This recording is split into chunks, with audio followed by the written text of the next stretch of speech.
I personally read books to find a solution to a specific problem, and this book I'm going to talk about did just that. This book truly changed the way I look at the Amazon game. It essentially helped us to stand out and turn our product lines into an 8-figure brand. And recent shopping on Amazon made me realize one thing. Most sellers still struggle with this. Before I show you the book, I would like to talk about the problem first. And the problem is what I call the 2016 approach. It is essentially just playing the Amazon game. It's when we use the tools to find a niche, low competition, high demand, we analyze the competition, we find the supplier, we launch the product, and so on. So we get to a point where we have a product and we want to sell it on Amazon. And now we need to populate the listing. We have a title, images, videos, bullet points. And most people will tell us to talk about the benefits, not the features, right? But the thing is that pretty much everyone does that. That's nothing revolutionary, right? So let's say that the product you want to sell is a towel. So what are the benefits? It really may be hard to create the listing, right? So you may end up just having some images, some bullet points, title with keywords, and that's pretty much it, right? People are buying a towel, so you will show them images of the towel, and that's it. But I think that there is a better approach, and I will show you exactly how I would do this and how we did that in our business. So let me explain the thought process first. The first step is a step back. We need to take a step back and ask ourselves, what is the purpose of the listing? And obviously the purpose is to sell our product.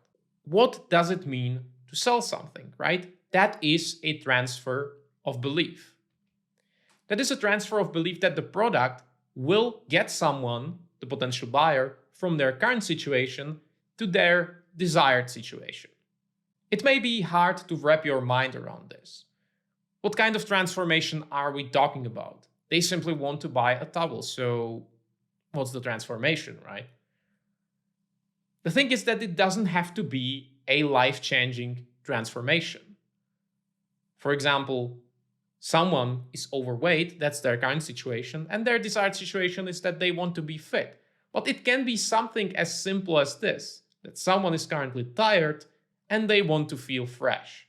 And the transfer of belief is essentially a belief that a particular product will get them to their desired situation.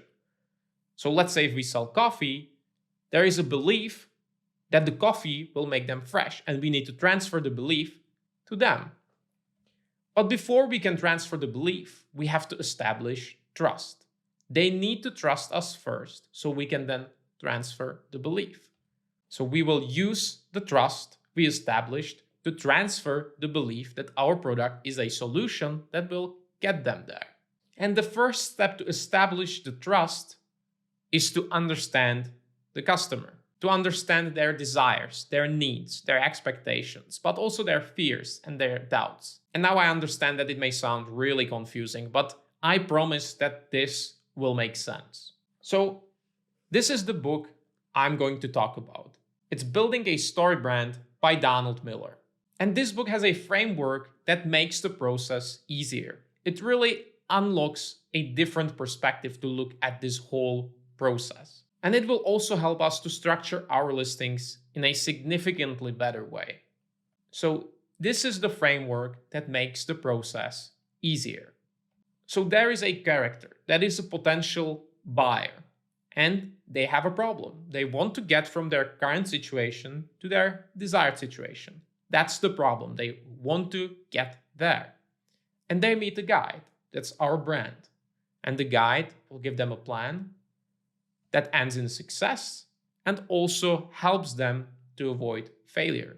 So let me explain in detail. If the sales process is a transfer of belief that they will reach the desired situation with our product, it essentially means the belief that our plan will actually end in success and that will actually help them avoid the failure.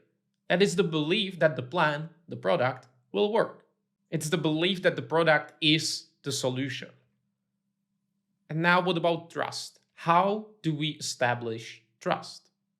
We have to show them that we truly understand them. that we truly understand them as a character, that we understand the avatar, but we also understand the problem. And the mistake most people make is that they position their brand as the hero. They say, we use this technology to develop this product. We have this certification. We are better than the competition. And it's all about them. But I truly believe that the one who understands the target customer the most wins. So it's about positioning your brand as the guide rather than the hero. Because there is already a hero in the story, and that's the customer. So let's get to work. This will all make sense as I will show you this in a specific example. We will optimize our listing. And it is not just about the product, it's about the transformation. And our goal is to position ourselves as the guide. So the first step is to show them that we understand them. That will establish the trust. The second step is to show them that we have a plan that works and transfer that belief. And we always have to assume that every single customer is in a rush. And there is a fun exercise. Track your time the next time you want to buy something. How much time you actually spend on every listing before you make the decision. I personally did that, and I spent around 5 to 10 seconds on a listing before I closed it and looked at another one. That obviously depends on price. If you are going to buy something expensive, you are probably going to spend way more time during the research. But in general, if we assume that they are in a rush, let's say we have around 2 to 3 seconds to communicate our point in an image, around 5 seconds in bullet points, and 10 to 15 seconds in our A+ content. So we really do not have that much time to communicate all of that. We do not have the time to communicate everything we know about them. So if we have just a few seconds, how do we establish trust and how do we transfer belief? And the key here is to choose just a few points, and those are the core points. And these are the 3 I highly recommend. First point is to show them their desired situation. This is where we show them how much we understand them and how much we understand their problem and their desired situation. Then we give them the plan that will help them reach success and that will also help them avoid failure. And the third point would be to eliminate all of their potential doubts. So going back to our example. So let's say we have a product, a set of towels. And we will use this framework to optimize the listing, to create and optimize the listing. So we did our research and look at the customer avatar, and we will help them to transform their bathroom into a luxury spa. That's their desired situation. Let's say this specific customer is not just buying a towel. They desire to transform their bathroom into a luxury spa. So this brand may not be for everyone, and that's completely fine. Some people just want a towel. But we are targeting this specific target customer who really wants to transform their bathroom into a luxury spa. And since they can't do it literally, they just want to replicate the feeling. And they might not say it explicitly, but we know they want it. And if we show them that we know this, they will trust us because we know them so well.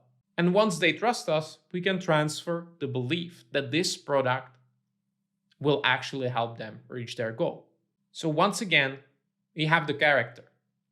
That's our customer avatar. Let's say it's a woman who just moved into a new apartment and she wants to transform her bathroom into a luxury spa. But she has a problem. She can't do it literally. She wants to replicate the feeling. She wants to get to that desired situation. And she finds our brand. And in many ways, the character can actually see herself in the guide. Because likely the guide already solved the problem before. Let's say that the guide already achieved the transformation. They already achieved the desired situation. So they have a plan and they know that the plan works, that the plan ends in success and avoids failure. So our listing can look like this. First of all, we want to show them the desired situation. So the first image really should show the product as a lifestyle product, let's say soft materials, unique designs. But the idea is that the photo, the image, should really remind them of that weekend they spent in a spa. How cozy and soft and warm it was, right? And we can communicate all of that in an image. We can have some phrase below that to really show them this. It's not about showing just the towel, it's showing the bathroom almost looking like a spa, right? And this is an image I found, and I think it communicates the message really well. The second image would show them the plan that ends in success. And that's essentially the bathroom transformation. So on one side, we have the bathroom. It's a new bathroom, it looks nice, but it's a little bit cold and not as cozy, right? Let's say it's a little bit dark.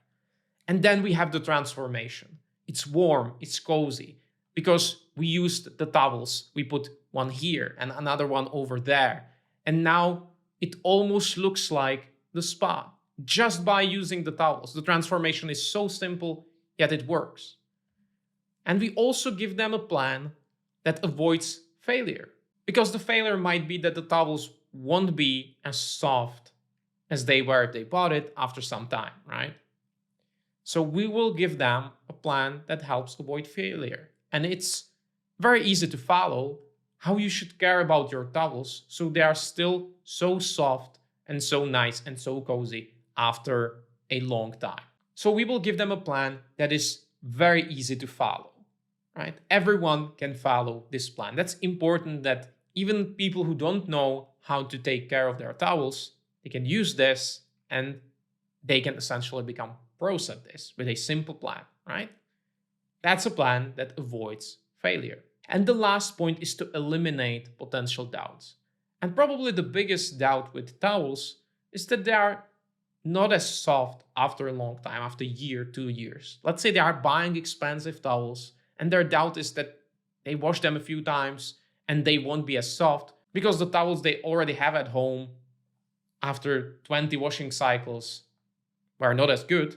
So let's say this one, even after 1000 washing cycles, just an example, is still super soft. And we can show that in the image, how it looks after those 1000 washing cycles. And of course, our favorite features. We still have to show the features. Let's say they like everything they've seen on our listing. Now they're about to make the decision, so they want to make sure that it fits, that it's the right fit for their particular bathroom. So let's say we show them it's a set of 8. We tell them about the size, about the materials and stuff like that. That's necessary, but we do not have to spend much time communicating this. It's just on the listing, right? They are not making just the decision based on the features. They are making the decision based on those 3 points we communicated. And this is what they will look for after they decide, okay, this is nice. I want to buy this. Let me take a look. Is this the right fit, right? So probably this is not something that would convince them to make the purchase. And really the key here is to repeat the same points throughout the listing. We are not going to introduce more and more points in bullet points in A+ content in a video. We are still repeating the same points over and over again. And really the best thing about this process, about this approach, is that, as I said, we transform bathrooms into luxury spas. And this is your product research. This is how you build the brand. This is what your brand does. You transform bathrooms into luxury spas. So if you do this, it's easy to find new products. You can sell bathrobes, soaps, salts, candles, so many ideas, right? So you don't have to sell just towels because you help your target customers to achieve their desired situation. And as we said, their desired situation is to transform their bathroom into luxury spa. So you can sell all kinds of products to achieve that. It's not just about the towels. But the key here is that you can still follow the exact 3 points I just shared with all of these products. So it is then easier and easier to replicate and optimize your new products, even though you are selling a completely different product. Let's say you are selling a soap instead of a towel, but the listing structure will be the same. The selling points will be the same. So it becomes easier to create and optimize new listings. And there is one very important point I want to stress out. Premium product requires premium listing. We are selling on Amazon, so we don't have to invest like $30,000 into a custom website. We just have to invest into professional photos, videos, and listing copy. For example, with our brand, we paid around $10,000 for a photo shoot. Photos and videos for multiple products. We are talking over 20 SKUs, big photo shoot. We have videos, photos, and those videos were TV ready with actors and everything you can imagine from a high-level professional video ad. And you would be surprised how quickly you can get a good return on your investment if you invest into a professional lifestyle photo shoot. So in summary, never assume people understand how your brand can change their lives. You always have to tell them. You want to constantly reassure them that you sell what they want. Let me know down in the comments below if you would like me to create a step-by-step video about listing optimization. Branding is one of my favorite topics, and there is definitely a lot more to cover. Of course, an optimized listing is one thing. You also need amazing products. So if you want to see the exact method I use to develop multiple Amazon best-selling products, make sure to check out this video. See you next week.